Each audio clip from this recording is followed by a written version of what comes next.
நடிகை நயன்தாரா திடீரென அளித்த பேட்டி ஏகப்பட்ட சர்ச்சைகளையும் பரபரப்புகளையும் மீண்டும் கிளப்பியுள்ளது. நடிகை நயன்தாரா சமீப காலமாக நார்த் இந்தியாவில் தான் அதிகம் தென்படுகிறார் என்கிற பேச்சுக்கள் அடிபட்டு வந்த நிலையில் நார்த் இந்தியா மீடியாவுக்கு திடீரென அவர் பிரத்யேக பேட்டி ஒன்றையும் கொடுத்துள்ளார். அதில் தனுஷ் பற்றியும் வலைபேச்சு யூடியூப் சேனல் பற்றியும் அவர் பேசியிருப்பது சினிமா வட்டாரத்தில் பெரும் அதிர்வலைகளை ஏற்படுத்தியுள்ளது. சினிமா செய்திகள் மற்றும் கிசுகிசுக்களை வலைபேச்சு யூடியூப் சேனலில் பேசி வரும் பத்திரிகையாளர்கள் மூவரையும் நடிகை நயன்தாரா குரங்கு என விமர்சித்துள்ளார்.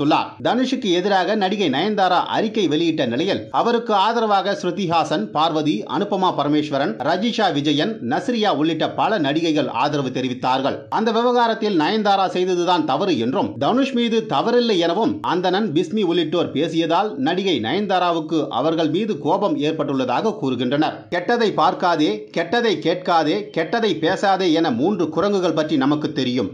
ஆனால் கெட்டதை பார், கெட்டதை கேள், கெட்டதை மட்டுமே பேசு என சொல்லும் 3 மோசமான குரங்குகள் சினிமா கிசுகிசுக்களை பற்றி பேசி வயிற்றை வளர்த்து வருகின்றனர் என நடிகை நயன்தாரா வலைபேச்சு டீமில் உள்ள அந்தணன், பிஸ்மி மற்றும் சக்திவேல் உள்ளிட்ட மூவரையும் கடுமையாக விமர்சித்துள்ளார். இந்நிலையில் நயன்தாராவின் பேச்சுக்கு வலைபேச்சு டீம் தரமான பதிலடி கொடுக்கும் என்று எதிர்பார்க்கப்படுகிறது.